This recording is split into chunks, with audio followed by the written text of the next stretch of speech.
봉제공장 품질관리 PC본 다이어그램으로 근본 원인을 찾는 실무 절차. 최적화 175입니다. 오늘은 품질관리 24부작 시리즈 중 세 번째 내용으로 봉제공장에서 반복적으로 발생하는 품질 문제를 PC본 다이어그램을 통하여 체계적으로 분석하는 방법을 확인하겠습니다. 이 영상을 끝까지 보시면 다음과 같은 문제 3가지를 바로 해결하실 수 있습니다. 1. 퍼커링 라벨 누락, 얼룩, 스티치 끊김 등 재발성 불량의 근본 원인을 항목별로 구조화하여 빠르게 좁혀가는 방법을 확인 가능합니다. 2. 6M 원인을 누락 없이 전개하고 우선 순위화하는 실무 절차를 확인합니다. 3. 분석 결과를 표준 작업서, 점검표, 관리지표로 연결하여 재발 방지 체계로 고도화하는 방법을 확인 가능합니다. 영상은 다음과 같은 순서로 진행됩니다. 1. 문제 정의와 범위 설정 RCA의 출발점. 2. PC본 다이어그램 기본과 6M 프레임 구성법. 3. 사례 하나 솔기 퍼커링 원인 전개와 교정 매뉴얼. 4. 사례 둘 라벨 누락 프로세스 결손과 포카요케. 5. 사례 셋 얼룩 스티치 끊김 설비, 자재, 환경 통합 관리. 6. Q&A 5가지. 7. 결론. 1. 문제 정의와 범위 설정 RCA의 출발점. 근본 원인 분석은 정확한 문제 정의에서 시작됩니다. 정의가 모호하면 분석이 분산되어 시간과 자원이 소모되고 개선이 진행되지 않습니다. 현장에서는 다음 순서가 효과적입니다. 효과 명료화. 여름 시즌 니트 티셔츠 스몰과 라지 사이즈에 사이드 솔기 퍼커링이 세탁 전후 모두 발생된다면 품목 사이즈 공정 판정 기준을 포함해 기술합니다. CTQ 규정, 외관 평활도, 솔기 변형률, 세탁 후 수축률 등 측정 가능한 지표로 정의합니다. 시간, 장소, 수량 범위 발생 기간, 라인 번호, 기종, 작업조, 로트, 반코드 티켓로 발생 조건을 고정합니다. YX 관점, Y을 유발하는 X을 인력, 설비, 자재, 방법, 측정, 환경으로 미리 가설화합니다. 데이터 스냅샷, 불량률, 발생 빈도, 영향 규모까지 수치화합니다. 다음 편에서 COPQ 계산을 별도로 확인하겠습니다만 여기서는 현상 규모의 정량화가 핵심입니다. 우선순위 기준, 심각도, 발생도, 탐지도를 조합해 위험 우선순위를 부여하면 분석 자원을 집중할 수 있습니다. 2단계의 산출물은 문제정의 카드로 고정하여 모든 분석 활동의 기준점으로 사용합니다. 이 카드가 불안정하면 팀 토론이 선회하고 개선안이 현장에 정착되지 않습니다. 2. PC본 다이어그램 기본과 6M 프레임 구성법. PC본 다이어그램은 문제, 주요 범주, 세부 원인 구조로 전개됩니다. 봉제공장 실무에서는 6M을 다음처럼 세분화하면 누락을 최소화할 수 있습니다. 맨 숙련도, 작업 자세, 공정 이해, 교대 간 인수인계, 품질 인식, 표준 준수율, 머신, 재봉기 타입, 노루발 압력, 이송, 실장력, 바늘 규격과 마모, 가이드, 지그 상태, 오일 관리, 머티리얼, 원단, 봉제사, 라벨, 심지, 부자재의 물성, 규격 편차, 메서드, SPI 시접 폭 공정 순서, 아이롱 성형 조건, 표준 작업서, 유무, 작업 분배, WIP 관리, 메저먼트, 외관 판정 기준, 치수 측정법, 게이지 R&A, 샘플링 계획, 파레토, 관리도 운용, 머더 네이처, 온습도, 분진, 정전기, 조도, 보관 조건, 계절성, 실행 절차. 1. 15 내지 30분 브레일 라이팅 후 30 내지 45분 클러스터링으로 중복을 줄입니다. 2. 원인 서술은 검증 가능하게 해결책이 아닌 원인 형태로가 원칙입니다. 예 노루발 압력 과다는 OK, 노루발 바꾸자는 NG. 3. 각 꼬리 원인에는 증거 데이터를 연결합니다. 샘플 사진, 측정치, 설비 점검 기록, 교육 이수 기록 등. 4. 다중투표로 상위 20% 꼬리를 식별하고 해당 꼬리의 검증 실험을 배정합니다. 3. 사례 하나 솔기 퍼커링, 원인 전개와 교정 매뉴얼. 문제 정의. 여름용 경량 우분 블라우스의 사이드 솔기에서 퍼커링이 많이 발생했습니다. 세탁 전에는 시각 등급이 3 미만이었고 세탁 후에는 더 악화되었습니다. 퍼커링 문제는 외관 품질 저하뿐 아니라 소비자 만족도에 직접적인 영향을 주므로 반드시 근본 원인을 찾아야 합니다. 6M 전개 대표 꼬리 원인. 사람에서는 신규 투입자가 SPI를 표준인 10에서 12가 아닌 14에서 16으로 과밀 설정했습니다. 아이롱 전 성형이 충분하지 않았고 교대 간 인수인계도 미흡했습니다. 설비에서는 노루발 압력이 과다했고 상하실 장력이 불균형이었습니다. 오버록의 디퍼런셜 이송이 불량했고 바늘이 마모되어 있었습니다. 자재 측면에서는 원단 수축률이 사전 확인되지 않았고 경위사 균형이 불량했습니다. 봉제사의 굵기가 권장 대비 굵었으며 심지 접착력에도 편차가 있었습니다. 방법에서는 시접이 표준 8mm보다 좁은 5에서 6mm로 봉제되었고 아몰사이드 밑단 공정 순서가 바뀌어 응력이 한쪽에 몰렸습니다.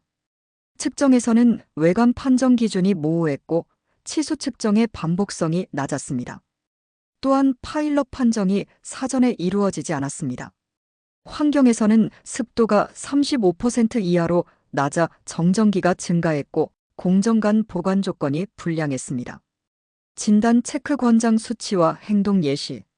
노루발 압력은 경량 우분에 맞게 저압 영역으로 유지해야 하며 기종별 게이지 수치를 기준으로 삼습니다. 실장력은 시접부를 시보리처럼 당겨 상하실 루프 균형을 확인합니다.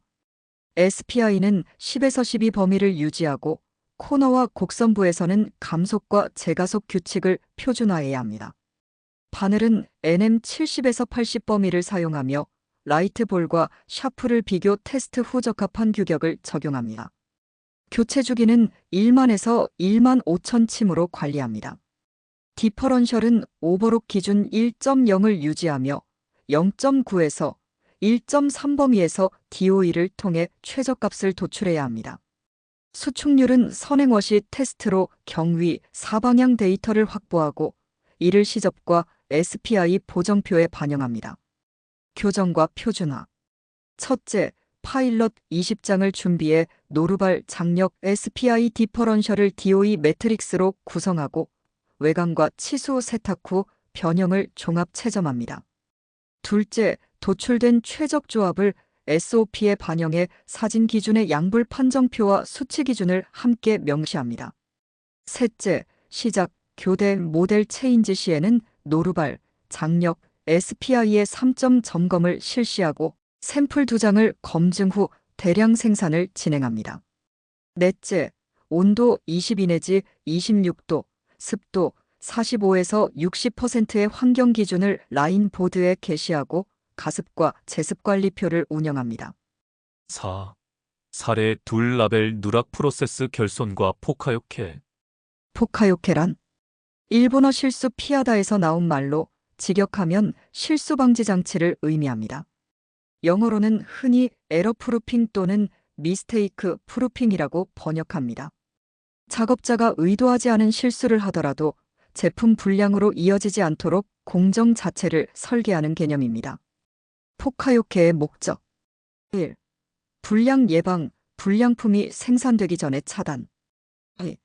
재작업 비용 절감, 문제가 발생하기 전에 막기 때문에 비용 감소 3. 작업자 의존도 최소화, 숙련도나 집중력에만 의존하지 않고 장치나 프로세스로 품질 확보 4. 생산성 향상, 검사 공정 부담을 줄이고 흐름이 원활하게 진행. 문제 정의. 완성 의류에서 메인, 사이즈, 케어 라벨이 누락되거나 잘못 부착되는 사례가 발생했습니다. 출고 직전에 발견되면서 재작업과 포장 개봉이 잦았고 고객 클레임 위험도 높아졌습니다. 공정 맵과 결손 지점. 재단 봉제, 아이롱 성형, 검사, 포장, 출고, 결손은 라벨 부착 전후 인수인계 지점과 검사 게이트에서 주로 나타났습니다. 6M 전개 대표 꼬리 원인. 사람에서는 다품종 단납기 속에서 스타일별 라벨 구성이 헷갈렸고 표준서 숙지가 부족했습니다. 설비에서는 라벨 위치 가다가 마모되어 위치가 흔들렸으며 실 끊김 후 임시 스킵한 작업이 복귀되지 않았습니다. 차제에서는 라벨 롤의 외관이 유사해 혼입이 발생했고 접착 심지의 박리 강도가 낮았습니다. 방법에서는 라벨 부착 위치와 순서가 불명확했고 WIP 티켓 정보가 부족했습니다. 측정에서는 체크리스트의 라벨 종류, 개수, 위치가 누락되었고 바코드 검증이 이루어지지 않았습니다. 환경에서는 습도가 낮아 정전기로 라벨 픽업에 실패했습니다. 포카요케와 관리 방안. 첫째, 라벨 키트화를 통해 스타일별로 메인 사이즈, 케어 라벨을 구분하여 지퍼팩에 세트화해서 관리합니다. 둘째, 바코드 스캔을 도입해 봉제 투입 전 라벨 구성을 모니터에 띄우고 체크 오프를 진행합니다. 셋째, 라벨 위치 지그를 표준화해 음각이나 핀 멈춤을 적용하고 투명 노루발로 시인성을 높입니다. 넷째, 봉제 후와 최종 검사에서 라벨의 종류, 개수, 위치를 반드시 3점 확인합니다. 다섯째, 라벨 재고가 10세트 이하일 때는 엔동 경보를 울리고 혼입 의심 시 라인을 정지합니다. 여섯째, 신입과 다기종 투입자를 위한 라벨 부착 퀵 트레이닝과 주간 리마인더 교육을 시행합니다. 5. 사례 셋. 얼룩 스티치 끊김 설비, 자재, 환경 통합 관리. 얼룩 관리. 얼룩은 오일, 녹, 먼지, 펜 자국 등으로 발생합니다. 설비 측면에서는 오일이 누수했고 점도가 맞지 않거나 주유량이 과다했습니다. 바늘과 가이드에 마찰 분진이 생겼습니다. 자재에서는 가공유가 남아 있었고 부자재에서 녹분진이 발생했습니다. 방법에서는 공정 간 무포장 보관이 이루어졌고 흑색 원단 취급 시 흰 장갑을 사용하지 않았습니다. 측정에서는 얼룩 허용 기준이 정의되지 않았고 세척제 시험이 미흡했습니다. 환경에서는 습도가 낮아 정전기가 먼지를 붓게 했고 개방형 팬이 오염원을 확산시켰습니다. 관리 지침. 저비산 윤활유를 사용하고 주유량을 표준화하며 드립 패드를 설치합니다. 화이트 글러브 테스트로 설비 청정도를 교대마다 점검합니다. 공정 간 이동 시 PE 슬리브 포장을 적용하고 아이롱 대기 구간은 커버링으로 보호합니다. 얼룩 제거는 승인된 세정제와 승인 절차만 사용하며 반드시 수축과 이염 시험을 통과한 방법만 적용합니다. 스티치 끊김 관리. 스티치 끊김은 설비, 자재, 방법, 환경의 종합적 영향으로 발생합니다. 설비에서는 실경로 롤러 마모, 텐션 디스크 편마모, 고속 운전으로 인한 바늘 발열이 있었습니다. 자재에서는 재봉사 굵기와 강도가 원단과 매칭되지 않았고 윤활 부족과 보빈 품질 편차가 있었습니다. 방법에서는 곡선과 두께 변화 구간에서 속도 제어가 없었고 시접이 과소하여 원단 물림이 부족했습니다. 측정에서는 끊김 허용 범위가 정의되지 않았고 자가검사 규정이 부재했습니다. 환경에서는 건조한 공기로 정전기가 발생해 실 토출이 불안정했습니다. 관리 지침. 바늘 규격과 포인트는 원단별 시편 비교 후 기준화해야 합니다. 예를 들어 경량 니트에는 NM70볼, 중량 우분에는 NM90 샤프가 적합합니다. 직선, 곡선, 겹침 구간별 허용 속도를 표준화하고 속도 리미터를 설정합니다. 재봉사, 원단 매칭표를 원단 GSM, SPI, 장력으로 구성해 라인보드에 게시합니다. 작업자는 10장당 1장, 검사자는 롯드별 최소 3장 기준으로 끊김과 루프를 확인해야 합니다. 6. Q&A 5가지. 퍼커링과 원단 수축의 상관관계를 어떻게 분리할 수 있나요? 우선 세탁 전과 세탁 후의 외관을 각각 사진으로 기록하고 시각 등급을 수치화해 비교합니다. 이후 동일 봉제 조건에서 원단을 사전 수축 처리한 샘플과 처리하지 않은 샘플을 나누어 테스트합니다. 만약 수축 처리 여부에 따라 퍼커링 심각도가 현저히 다르다면 원단 수축이 주요 원인임을 알 수 있습니다. 반대로 동일하게 발생한다면 봉제 장력 요인을 의심해야 합니다. 추가로 노루발 압력, 실, 장력, SPI, 디퍼런셜 조건을 변화시켜 DOE 방식으로 실험하면 봉제 응력의 기여도를 별도로 확인 가능합니다. 초보 작업자가 많은 라인에서는 어떤 관리 포인트를 먼저 적용해야 합니까? 가장 먼저 적용해야 할 것은 세 가지 핵심 표준입니다. 첫째, SPI를 스타일별 카드로 고정하여 작업자가 임의로 변경하지 못하게 합니다. 둘째, 노루발 압력은 기종별 표준 수치를 라인보드에 게시해 시각적으로 확인하도록 합니다. 셋째, 장력 밸런스는 샘플 봉제를 통해 상하실 루프 균형을 매 교대마다 확인합니다. 여기에 사진 판정표와 라벨 체크리스트를 병행하면 초보자 비중이 높은 라인에서도 품질 안정화가 가능합니다. 라벨 누락 문제는 IT 시스템 없이도 해결할 수 있나요? 가능합니다. 우선 라벨을 스타일별로 지퍼팩에 세트화하여 메인, 사이즈, 케어 라벨을 구분하여 관리합니다. 봉제 투입 시 WIP 티켓에 라벨 확인 체크박스를 두고 작업자가 직접 서명하게 하면 추적이 가능합니다. 최종 검사 게이트에서는 라벨의 종류, 개수, 위치를 반드시 3점 확인하도록 규정합니다. 이 세 가지 조치만으로도 라벨 누락은 크게 줄어들며 IT 시스템이 없어도 충분히 예방 가능합니다. 얼룩 클레임이 잦을 때 가장 취약한 관리 지점은 무엇입니까? 얼룩 문제는 주로 오일 관리와 보관 포장 단계에서 집중적으로 발생합니다. 여름철에는 오일 점도가 낮아져 비산이 증가하고 공장 내 선풍기 사용으로 분진이 퍼집니다. 이때 저비산 오일로 교체하고 주유량을 표준화하며 설비 하단에는 드립 패드를 설치합니다. 공정 간 이동 시에는 반드시 PE 슬립으로 포장의 오염을 방지해야 합니다.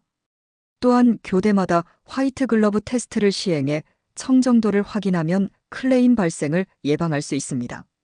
검사 신뢰도를 높이려면 어떤 조치를 먼저 취해야 합니까? 가장 먼저 수행해야 할 것은 게이지 아인드압 평가입니다. 동일 샘플을 여러 검사자가 반복 측정해 반복성과 재현성을 확인하면 어떤 측정 항목에서 편차가 큰지 즉시 알 수 있습니다. 예를 들어 솔기 변형률이나 시각 등급 판정에서 오차가 크다면 측정법, 도구, 조명 조건을 개선해야 합니다. 이후에는 AQL 샘플링과 관리도를 병행해 불량을 선행 감지하면 검사 결과의 신뢰도를 높이고 고객 클레임을 줄일 수 있습니다. 7. 결론. 오늘은 봉제 공장에서 반복되는 퍼커링, 라벨 누락, 얼룩, 스티치 끊김을 대상으로 피쉬본 다이어그램과 6M 프레임을 활용한 근본 원인 분석 절차를 확인했습니다. 첫째, 문제정의 카드로 현상을 정량화하고 분석 범위를 고정하는 것이 출발점임을 강조했습니다. 둘째, 원인을 맨 머신 머티리얼 메서드, 메저먼트, 머더, 네이처로 누락 없이 펼치고 증거 기반으로 검증 대상을 추려 DOE 파일럿으로 확인하는 흐름을 제시했습니다. 셋째, 도출 결과를 SOP 체크리스트 환경 기준 자가 검사 규정으로 연결하여 재발 방지 체계를 구축하는 방법을 설명했습니다. 이 순서를 유지하면 분석이 분산되지 않고 개선이 현장에서 지속적으로 작동할 수 있습니다. 다음 시간에는 네 번째 내용으로 의류 제조에서 COPQ를 계산하는 방법을 확인하겠습니다. 끝까지 시청해 주셔서 감사합니다. 영상을 보시며 떠오르는 경험이나 주변 이야기가 있으셨다면 댓글로 남겨주시기 바랍니다. 그 소중한 경험이 또 다른 분 품질 관리의 깊은 지혜와 용기가 될 수 있습니다. 그리고 이 영상이 유익하셨다면 구독과 알림 설정 바랍니다. 후속 영상도 바로 받아보실 수 있으며 영상을 만드는데 큰 힘이 됩니다. 감사합니다.